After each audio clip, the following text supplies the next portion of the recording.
Kaya wag ho kayong basta-basta maniniwala sa mga naglalabasang survey na kung saan sinasabi nila majority ng mga Pilipino aprobado ang impeachment nitong si Vice President Sara Duterte. Naku, para sa mga Talyanista natin sa Imada, hindi nyo magugustuhan itong isa na to.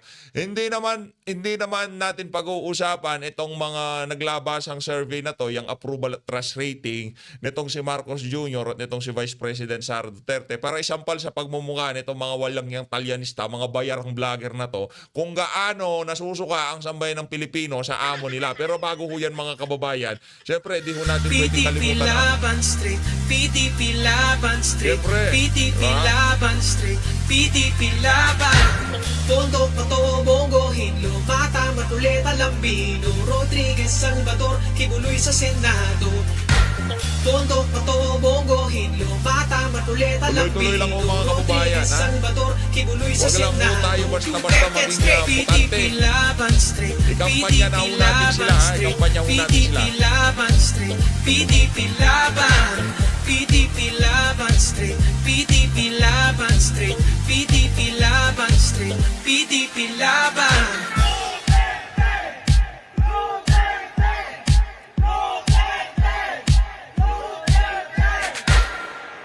Ay, PDP laban straight.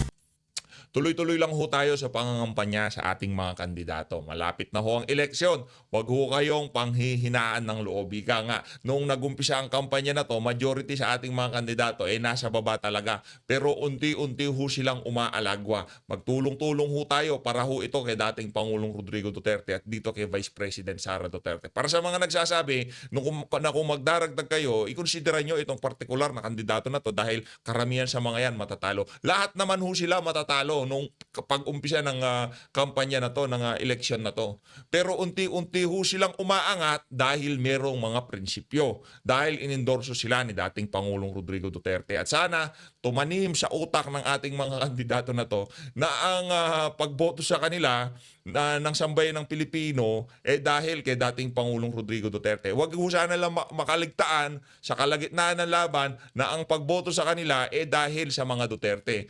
Dahil ang mga Duterte ang nakita ng ating mga kababayan na makakapaghatid ng tunay na pagbabago dito sa bansa na to. Kasi mahirap na baka mangyari na naman yung nangyari noong 2022 presidential election. No, kakaumpisa pa lang nung nakaupo na, pero ang dahilan naman talaga dahil nanalo sila dahil sa mga Duterte. Tapos, nung nanalo na, binanatan ng mga Duterte. Itanim ho sa utak ng ating mga kandidato na ang pagkakapanalo nila dahil naniniwala sila na yung mga advokasya nitong si dating Pangulong Rodrigo Duterte, ipagpapatuloy nila. At naniniwala tayo dito sa PH Update na gagawin yan ng ating mga kandidato. Kaya vote straight, PDP laban straight, ha? Boto ho natin, Duterte. Vote straight, PDP laban straight. Ayun na nga para sa mga at para doon sa mga nagsasabi na ito kandidato i-consideran nyo to ha kasi karamihan sa mga kandidato nyo matatalo. Pero yung ating hindi pagboto diyan sa kandidato na yan at alam nyo naman kung sino yan dahil sa prinsipyo. Mahirap na ho mga kababayan. Ika nga nitong si Banat Bay, di pa ba ho tayo natuto? Nakalimutan na ho ba natin yung leksyon na itinuro sa atin ng 2022 presidential election? Sige, ipagpalagay na natin, iba yan sa kanyang kapatid. Hindi siya yan, hindi yung shot caller dito sa administrasyon na to. Pero bago ho nangyari ang lahat ng kabalbalan na to dito sa administrasyon na to, yung pagpapakulong kay Tatay Digong, ang impeachment nitong si Vice President Sara Duterte, maliban sa pagpaparinig na itong ali na to, ano hong ginawa niya? Para dito kay dating Pangulong Rodrigo Duterte, dito kay VP Sara. Siguro alam naman ho natin kasi babad naman ho tayo sa politika. Nakikita ho natin ang ginagawa niya. 'Di ba? Pag umpisa pa nga lang ng kaguluhan na to, inahanap po siya. Anong ginagawa ni Bakit di niya pagsabihan si ganyan? Kapatid niya yan, 'di ba? 'Yon ang problema ho niya. Kapatid niya presidente. Hindi ho niya pinsan, hindi ho niya kamag-anak. Kapatid ho niya. 'Yon ang problema natin dito. At hindi lang ho 'yon. Siya ho ang isa sa mga bumalangkas diyan sa Unitae na yan. Isa sa mga bumalangkas sa Unitae. Pumalpak ang Unitae, ngayon i-endorse na naman. Kayo na hong bahala dyan. Ayun na nga, dumako na ho tayo dito sa ating pinakapaksa dito sa video na to. Ang approval at trust rating nitong si Vice President Sara Duterte at nitong si Bangag. Napansin ho natin mga kababayan, noong nangyari itong impeachment at itong pagpapadala kay dating Pangulong Rodrigo sa dahig, lalo hong sumadsad ang approval at trust rating nitong si Marcos Jr. Ito sa tingin natin, itong 25% na to na approve, ano na ho ito, dinoktor na to para hindi masyadong nakakahiya. Kung tayo tatanungin, sa tingin ko nasa 16% na lang yan, nasa 10 to 16%, yung 25 na yan, napakadiskumpiyado pa ho natin dyan.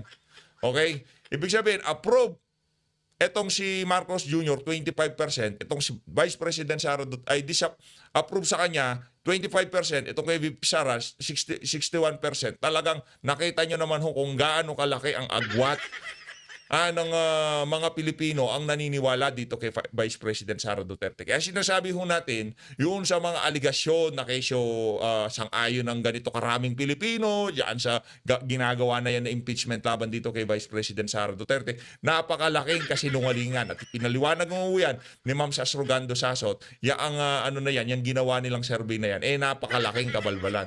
Ang disapprove naman ho mga kababayan, naku, dito ho talaga dito ho talaga nayari itong si Bangag. Ang approve ho niya 25%. Habang itong si Vice President Sara Duterte 61%, palakpakan ho tayo. Grabe, napakalaking ho niya, napakalaki. Yung kay VP Sara hindi ho gumagalaw Hindi ho gumagalaw. Kung gumalaw 0.1, 0.2% lang Ganun lang ho ang nangyayaring paggalaw.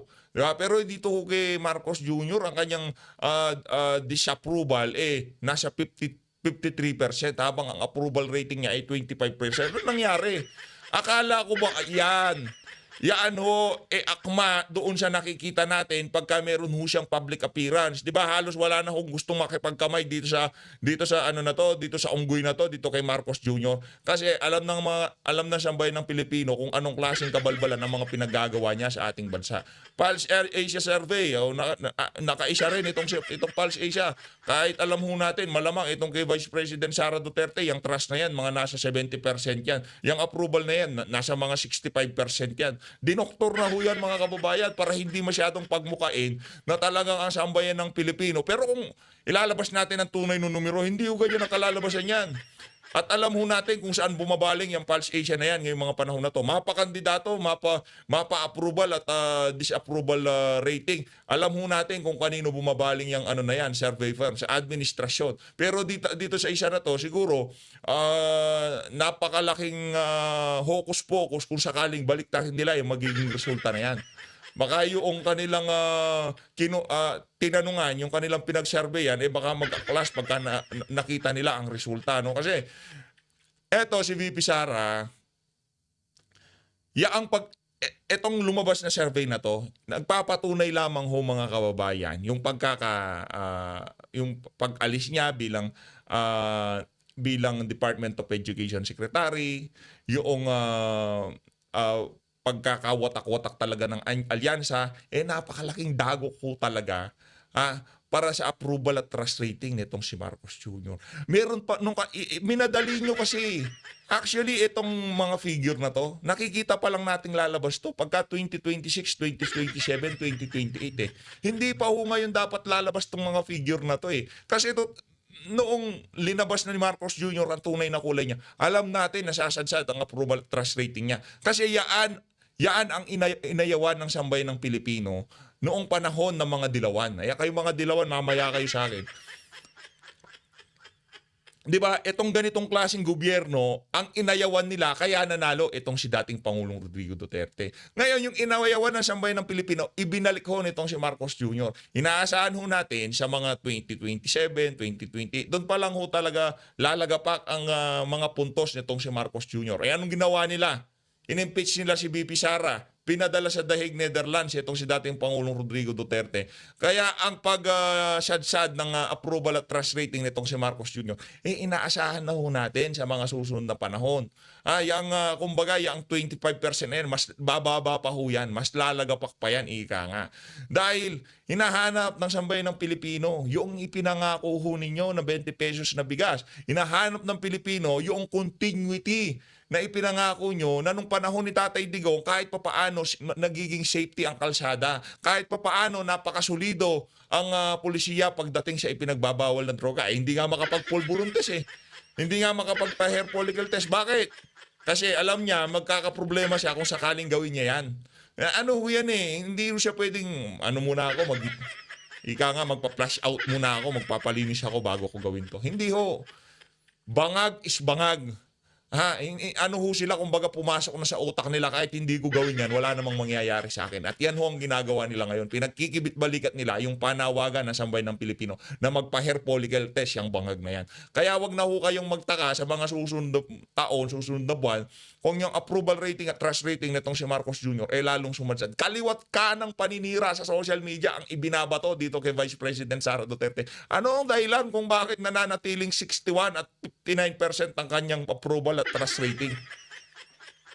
Tapos sasabihin nyo ngayon na aprobado ng majority ng mga Pilipino ang impeachment. Napakalaking kabalbalan. Tapos sasabihin nyo na aprobado ng Sambayan ng Pilipino yung pagpapadala kay dating Pangulong Rodrigo Duterte dyan sa Netherlands. Napakalaking kalokohan. Kung yun totoo, magre-reflect ho yan sa approval at trust rating nitong si Vice President Sara Duterte. Aprobado pala ng mga Pilipino yung pagpapadala kay Tatay Digong dyan sa ano na yan, dyan sa Netherlands na yan. Sana yung trust rating at approval, disapprove nitong si VP Sara napakataas. Kasi naniniwala ang Sambayan ng Pilipino na ang mga Duterte na yan talagang may problema yan. Wala na, maging sa anak wala na akong tiwala. Kailangan talaga malitis yang si Marcos Jr., yang si dating Pangulong Rodrigo Duterte dyan sa The Hague, Netherlands. Hindi ho totoo yan.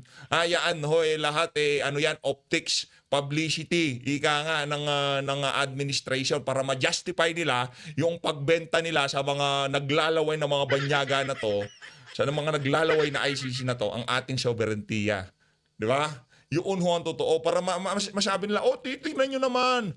Ang Sambayan ng Pilipino, gusto nila yung pagpapadala. Wala kaming maling ginawa. Yun. Huwag ko kayong magpaloko. Pagka merong ilinabas na naratibo na positibo dito sa administrasyon na to, alam nyo na ho ibig sabihin nun. Kabalbalan ang kanilang ginagawa. Pinipilit nilang pinagtatakpan. Yun ang katotohanan doon. Pagka impeach ni VP Sara, automatic, kinabukasan may survey.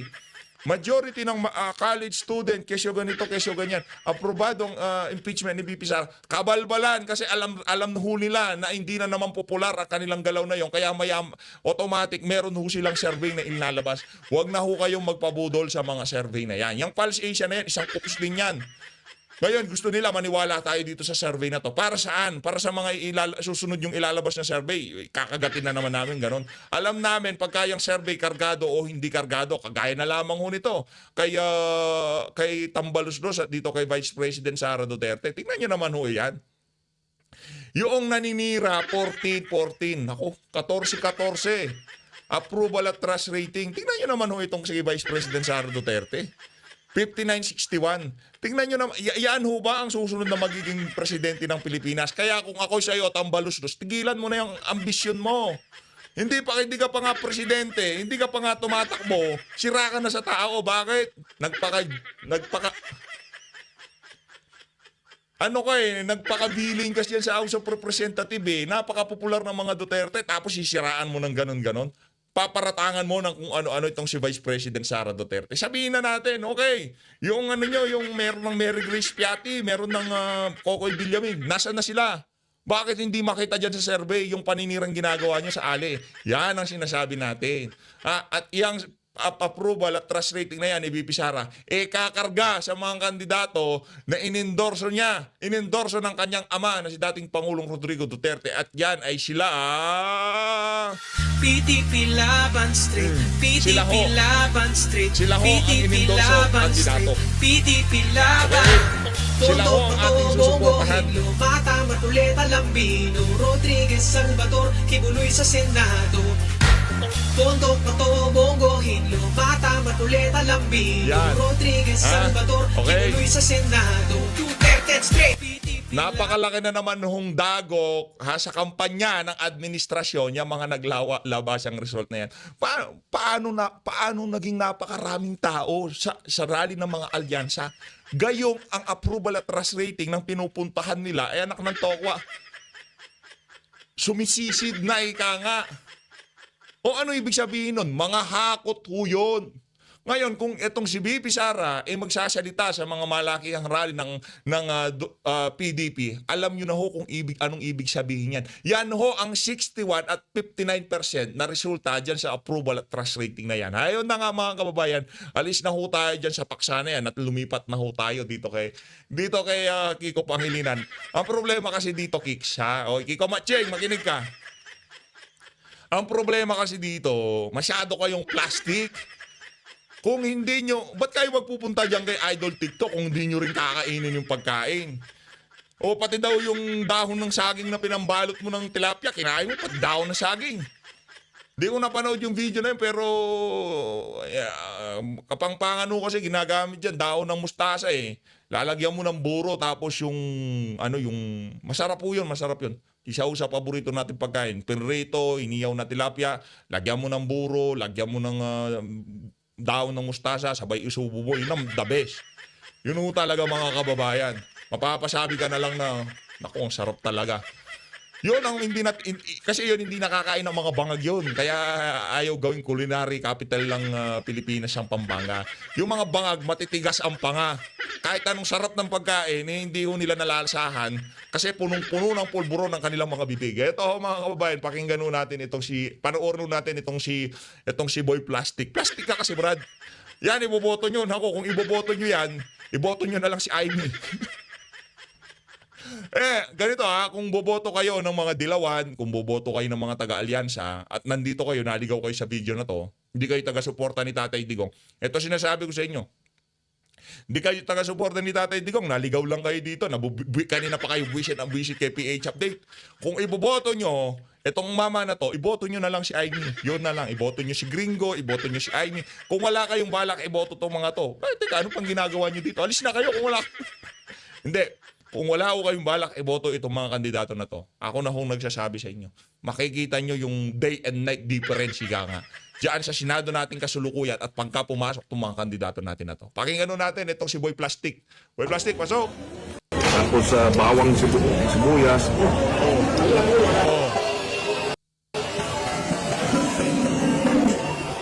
Nako, anong hinigop mo? Yan ang tanong ng mga sambayan ng Pilipinas. Ano hong hinigop nyo at linunok nyo? Ang dating parang diring-diri kayo Yung ibang mga Pilipino nagpupunta dyan para kumain, para matikman ang pagkain ni Idol TikTok. Hindi yung kinaano dito si TikTok, si Idol TikTok Nagpupunta sila dyan para tikman yung pagkain na yan. Tapos siyempre kayo mga bisitang pangdangal yan. Ilalagay sa harap nila lahat ng masasarap. Ipiprepara, ilalatag yung top notch na pagkain. Tapos hihigop ka, hindi madadampi sa bibig mo yung sabaw. Huwag mo kami lokohin yung video di nagsisinungaling. Pero yung mga matching nagsisinungaling.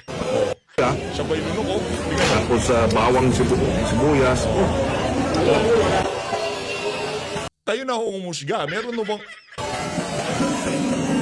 Nako, Kiko, tigilan mo yan. Imbis na makaganda sa pangangampanya mo yan, baka pa ho, no? Ganito ang totoong ganito yung totoong pangangampanya. Ito yung totoong bumababa sa grassroots, ika nga. Ganito yung walang kaplastikan. Tingnan nyo yan, kukuha ng yung binalo sa saging. Pastil ho ata yan Tingnan nyo. Isa pa. Senator Bato, yan pa ba? Di ba? Sarap po niyan. Yan. Ganyan kumain. Kiko Pangilinan, ganyan kumain, ha? Baka pati pagkain, di ka na rin marunong. Si Senator Bato, wag na natin panoorin si Senator Bato. Dalawang kagatan lang. Tingnan nyo, Senator Bato. May kanina, may ulam na. Yan ang masarap. Yan yung tipong pagka mag-road trip, di ba? Yung pagka mayroong pagkain na isang kagatan na lang, yung may kanin na, may ulam na, masarap yan. Senator Bato, mahilig mag-food pa ng Lami, masarap, Kiko, alam mo na, marunong ka na paano kumain. Ganyan kumain. Huwag kang mag-plastic kasi. Mga Pilipino, malayo pa lang nakikita na namin pagka nandidiri ka sa pagkain. Pagka inimbitahan ka o pagka hindi ka naman inimbitahan, bigla ka na nagbida-bida, nagpunta ka sa isang lugar, ha, Kiko? Na kunyari, ito pa, meron ka pa dito, anak ng toka. Tuloy natin muna to. Pambira talaga to. Ayan, ganyan katindi yung mga kandidato natin. Yang ating top 1 at saka top 2 talagang, walang kaarte-arte sa katawan. Oh. Si Kiko Pangilinan, di niya alam kung paano niya hihigupin yung ano, yung sabaw eh. Yung sabaw naman mukhang masarap, di ba? Tayo kasi hindi naman tayo mapili kung ano nakahain, kakainin natin yan. Oh. Sarap niya, no? Grabe, oh. Tapos habang nagda-drive ka, oh, yung susubo mo na lang, tapos meron ka lang tubig, oh. Sarap, oh. Road trip na. Grabe, oh. Bigla akong nagutom. Pastel ang tawag dito. Parang ano yan, parang ano ho siya, parang campaign na hinaluan ng mukbang. Yan ang malupit. Kanina may Oh. ulam na. Yan, hindi lang mga senatorial candidate, mga food vlogger pa. Matindi talaga, oh. Oh, sinubo ni Senator Bato, dalawang kagatan ng yung gising. Mahilig mag-food pa ng... Lami, oh. Lami, oh. Pagdampi pa lang sa bibig, melt in your mouth, higa nga. Eto pa, oh, yung mga kabalbalan nitong si ano. Oh, yan, eto pa, Oh, ito. Meron pa, oh, ito eh, yan, oh. Oh, ito barbecue, masarap ha, barbecue yan, oh. Barbecue. Oh, kinain nyo yung barbecue. Oh, nako, oh, parang sarap na sarap siya. Oh, napapapigit pa. Oh, nako, yan. Plastic ka kasi. Oh, oh. Oh, hindi mo malunok-lunok. Baka nagpupulburon ka din. O hindi mo malunok-lunok kasi pag bago ka kumain, lunukin mo muna yung pulburon mo. Oh. Natawa na lang si Unggoy, oh. Natawa. Hoy, ngayon pala kita binanatan, ha. Bugbog sarado ko na sa social media. Iisa lang ako, baka ako makita mo, lagya ka.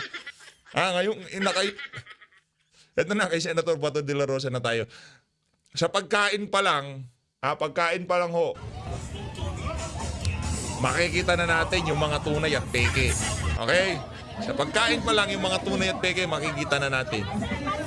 Hindi naman kakumpara-kumpara yung mga kandidato na yan, mga kandidato natin na yan, kay Pangilinan. Yung mga kandidato natin na yan, kahit anong ihain sa kanila, talagang babakbakan ng mga yan. Eto, dito tayo kay Senator Bato de la Rosa. Eto, pakinggan natin itong mga kababayan. Luya kitang tanan. Ang nahitabo, kabaliktaran, nangisog ang milyon-milyong Pilipino. Nasuko ang milyon-milyong Pilipino. Sobra na yun. Sobra na yun. Busa kita. Wag ko lang yun. Lisipin niyo. Ang tao, si President Duterte, tanan na iyang gihimo para Ano daw yan sa Mati City, mugwapo ang atong kinabuhi sa Pilipinas. Kinsay mo oppose sa akong gisulti. Tinuod, di ba? Tinuod. Sulti pa niya, I rather live in hell as long as my people are living in paradise. Di ba? Grabe. Yes! Karon! Palakpakan natin itong si dating Pangulong Rodrigo Duterte, ibang klase. Handa ho niyang ialay ang kanyang lahat para ho sa sambayan ng Pilipino. Si Marcos Jr., kaya ba niya sabihin yun? I rather to eat pulburon, sabi ho niya siguro, hindi yung kay Tatay Digong eh. Siyempre, kitang-kita naman, yun lang naman ginagawa nila dyan. Sumisinghot ng pulburon. Nganaan na siya sa hell dito sa ICC. Pabayaan ba na to siya? Dili tato siya i-abandon. Magpadayong kita sa atong pagbana-bana. Magpadayong kita sa pagpasibaw sa atong kasuko. Magpadayong kita pagpasibaw sa atong damgo na unta makabalik sa dayon diri sa atong nasod. Hangyo ko ninyo, tabang mo ampo sa labang makagagahom. Nga unta, makauli na si Tatay Digong diri sa atong nasod. Isa pa nga itong iampo, nga unta, tagaan siya sa labang makagagahom o maayo nga panglawas para iyahang malusutan kanang mga pagsulay nga iyahang giatubang karon. Mao na atong iampo sa Ginoo. Utabang ba mo ampo? Una-una lang ninyo. Gihimo na mo ni Pangulong Duterte itong war on drugs. Dili para kami mudato. Dili para kami magkakwarta. Gihimo na mo itong war on drugs para masalba ang kinabukasan sa atong mga kabataan gikan sa illegal na droga. Pagkahuman, mo na ito ibalo sa iya. Ato sang hinay na kayo ang lawas, masakito na, luya na, ibiyahe dito. Ambot usan tawag sa Bisaya. Kung sa Tagalog pa, ipagkanulo sa mga dayuhan. Napakasakit. Sobra. Isa pa karason nga nung gihimo na itong war on drugs. Ang atong nasod, hapit na mamahimong narco-state. Kung saan, ang mga drug lord na ang nagadesisyon kung kinsa ang pwede mamahimong gobernador, congressman, mayor, konsehal sa mga lugar. Doon na natin mga probinsya nga kontrolado na nila.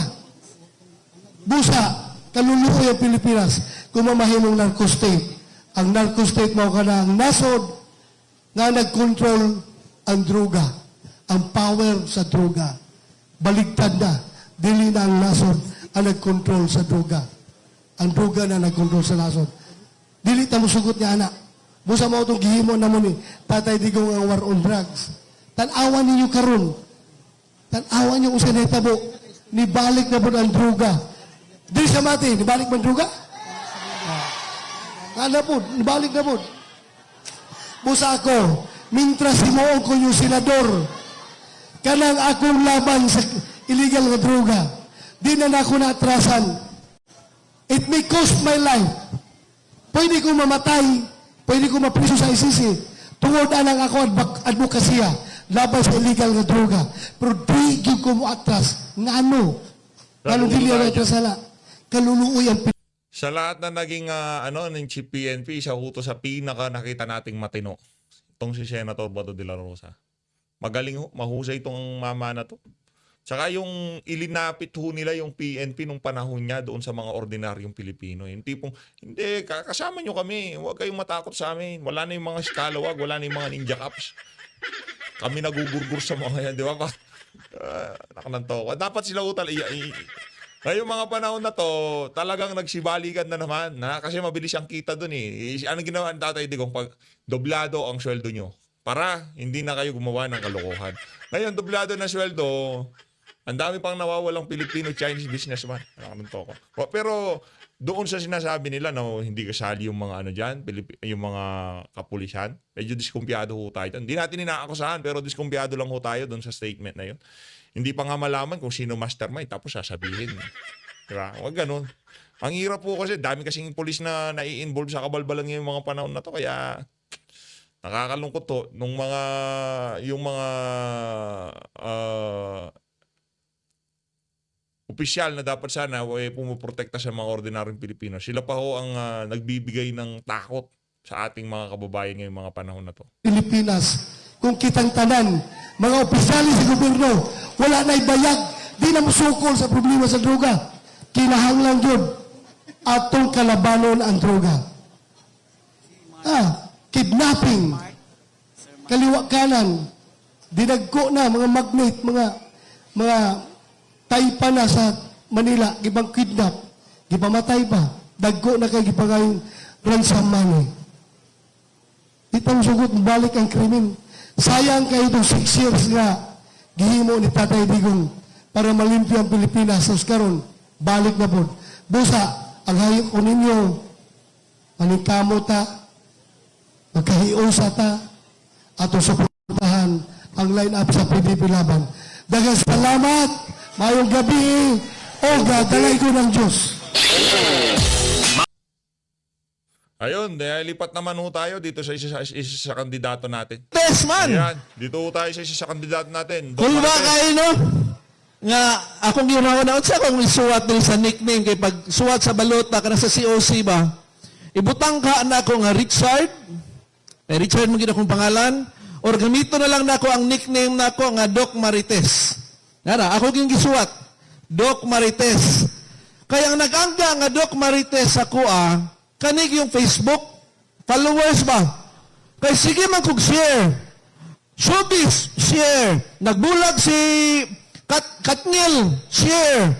Ana na akong followers, Dok, di man ka, doktor lang, Dok. Dok Marites, ang ka. So, ang nag-angga sa ako ang Dok Marites, ang ako ang mga followers. Kunya, naghinoktok ko, Sa akong pangalan, Richard Tesoro. Hala, Marites! Di ba? So, ako na lang yung giangkon nga, pagkatao ginayin ako, nasa ako ang birth certificate, nga Marites giday ko. Sa sobra na ako kapag ka Marites, mag-share po kong mga politics. Mubira po ko aning mga congressman. Ako po silang birahan dito. Sige lang magtira kay BP Sara. Unya, ang mga problema, wa nyo giatiman. Gipatawag, hinoong ko strike ko. Gipatawag ko. Na may aso dire. Kaya daw, appeal daw ko ito sa mga vloggers.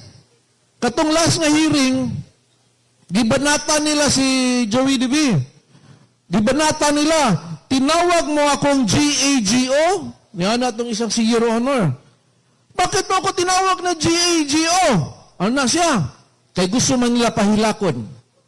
Kay kung hilak, maghingi ka sorry. Kung muhingon ka sorry, automatic dayod ang mainstream media, vlogger, nag-post ng fake news, umiiyak, nagsusori, more na. Para anaon imong pangalan ba? So kami after ato mingi di may mangayog pa sa hilo. Ngano ang among pangalan amon nang giproteksyonan sa dugay nga panahon.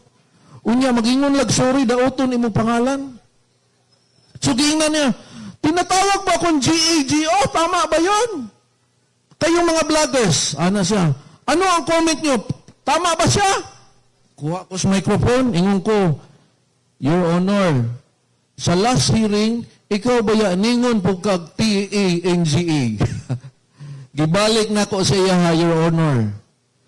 So, after atong nga akong giingon, medyo nalihis ang ihang direction. Kaya nakasabot siya nga siya po di ay mismo napod siya ay sipyat. Nidagan ko og pagka-senador, nga naman, kinsay kailan ninyo diring Dr. Willie Ong?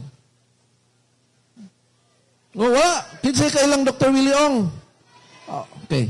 Amigo na ko si Dr. Willie Ong. Si Senator Bongo, ako siyang pag-umangkon. No? Di ba makita sa naong?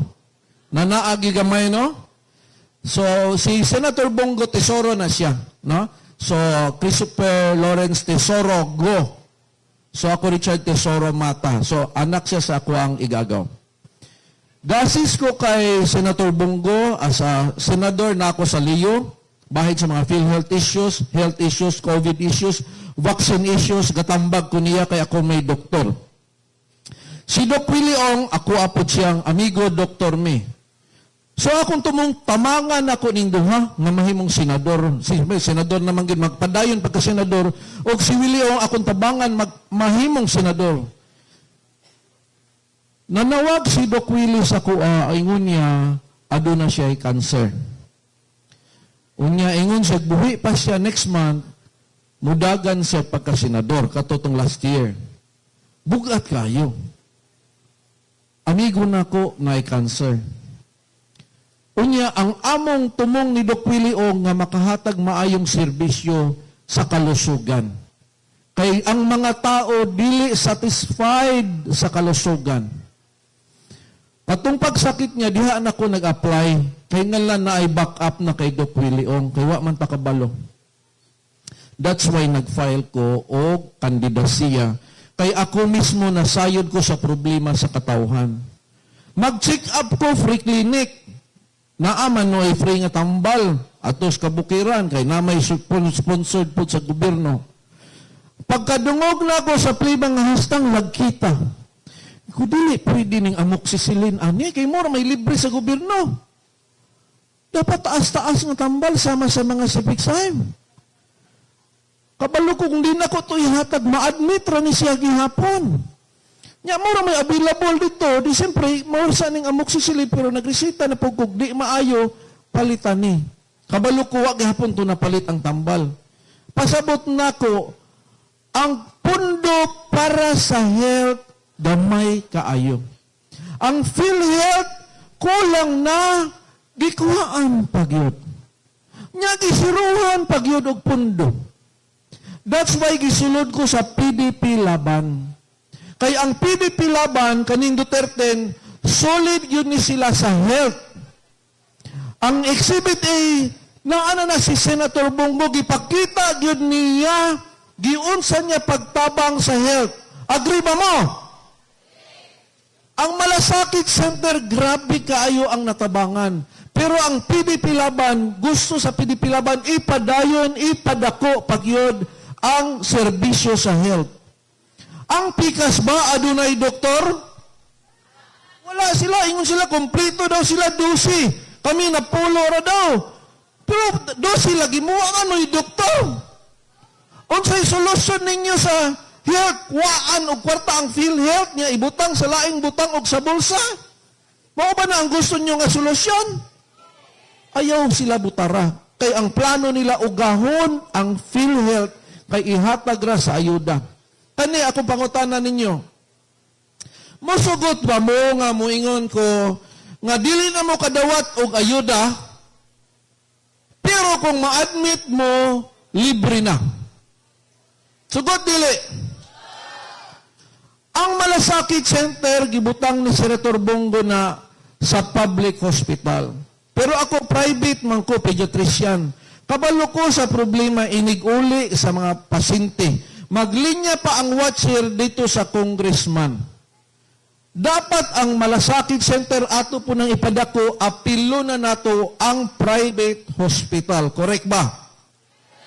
Dili man gud pasabot nga na-admit mo o private hospital, adunahan na, kwartahan na. Dili. Nag-private na kay kadaghanan puno ang public o nagitay gusto nga doktor dito sa private. Dapat naaputay Malasakit Center, ato nang i-copy-paste, pinaagi ni Senator Bongo, nga alang masig-asa ka ma-admit na additional na tabang na alang sa imong bayad. Sakto ba? Asa may kwarta, Dok? Wala may kwarta. Daghag kwarta na alang sa ayuda. Gitunga-tungaan pagyudilang. Kay ngalan ang kwarta ihatag og butang maayo diha sa health, sulbad na ang atuhang problema sa health. Correct? Akong amigo nga taga-Brazil, ingon niya, ang Pilipinas o Brazil pareha raman. Third world country. Daghan po'y kurap dito, ingon siya akong amigo. Pero di man sa paghambog, Dok, kung magsakit ni, libre ang hospital. Imagine, pareha rin sa Pilipinas, ang Brazil, third world country, pero priority ang kalusugan. Mauna ang akong gusto mahitabo. Kay maskig simple ra ka nga tao, maskig kabus ra ta. Pero kung magsakit pa libre, ang pamati nato dato ta. Correct ba? Ibutang nato sa priority ang kwarta. Dili kay tagaan kay 5,000, unya pag uli giinom, pag nagsakit, uy, way pang bayad. Kaya kita ka ang ayuda, way sakit. Ayaw lang tagay, ipundo dito, kay para lang na sa nagundang og trabaho, kay nagsakit na admit, kana ang mugamit ana. So nga ana, mali lang ang sistema. So kay nganlan nato tabangan ang Duterte. Kami tanan gyud magtinabangay. So 10 gyud dapat ang inyong butaron. Bahala na mo sa additional nga duha, pero pwede po nga dili na dungagan, no? Unya kay katong kay Doc Willie Ong, kung makita ninyo sa balota, naaghapon ang ngalan ni Doc Willie Ong. Ayaw nyo i-shade. Kay ni-withdraw naman si Doc Willie Ong. Kay matutso ta, mag-shade mo niya, withdraw na ba ito? So ang akong hangyo, Bale, ang sinasabi nitong si hindi ko alam kung tama yung pagkakaintindi ko. Kung iboboto nyo si Doc Willie Ong, iboto nyo itong si Doc Mata, itong si Doc Marites. Kasi magkaibigan ho yan, umatras na si Doc, itong si Doc Mata, ay itong si Doc Willie Ong, yung iboto ho na para sa kanya, ibigay na lang ho natin para dito kay Doc Mata. Yan. Maraming nagmamahal dito kay Doc Willie Ong, bigay na lang ho natin kay Doc Mata yung niya. 'Di ba? Nung pagdeklara niya, sabi ko, susuportahan ko yan si Doc Willie Ong. Kung nandiyan lang si Doc Willie Ong, isa ho siya sa mga natin, sa mga kandidato natin. Yun sigurado na ho yun mga kababayan. Pero umatras ho siya, pumasok naman sa PDP, kaya napakagandang yun, napakagandang good news yun, higang. Tuloy natin. pwede ba ang iboto nyo kay Doc Willie Ong, ihatag na lang ninyo kay Mata Doc Marites? Salamat kayo ha. O niya, kaning nag-ingon nga, Doc, dapat mukanta ka, Doc. kay para di makalimot ang mga tao sa mga okay ba nga mo kanta ko? Nako, kakanta na Ang sila. problema kay yabag man ko. Ayun na nga mga kababayan, napanood nyo ho ang isa sa mga pinaka-fresh, pinaka-fresh kong dagdag yan sa ating mga kandidato. Itong si Doc Mata Marites. Maraming salamat to sa pag-support sa PH Update. Siyempre, meron tayong opening, gitna at dito sa pagtatapos. PDP Laban Straight, PDP Laban Straight, PDP Tuloy-tuloy lang Laban ho. Straight, PDP Wala Laban. akong bibitaw, ika nga. Tondo, Pato, Bongo, Hinlo, Mata, Huwag mo natin Matuleta, kagayahin Lambino, yung, Rodriguez, yung kolektibo Salvador, na yan. Kibuloy sa Senado. Tondo, Pato, Bongo, Hinlo, Mata, Matuleta, Lambino, Rodriguez, Salvador, Kibuloy sa Senado. Duterte Straight, PDP Laban Straight, PDP Laban Straight, PDP Laban Straight, PDP Laban, PDP Laban Straight, PDP Laban Straight, PDP Laban Straight, PDP Laban.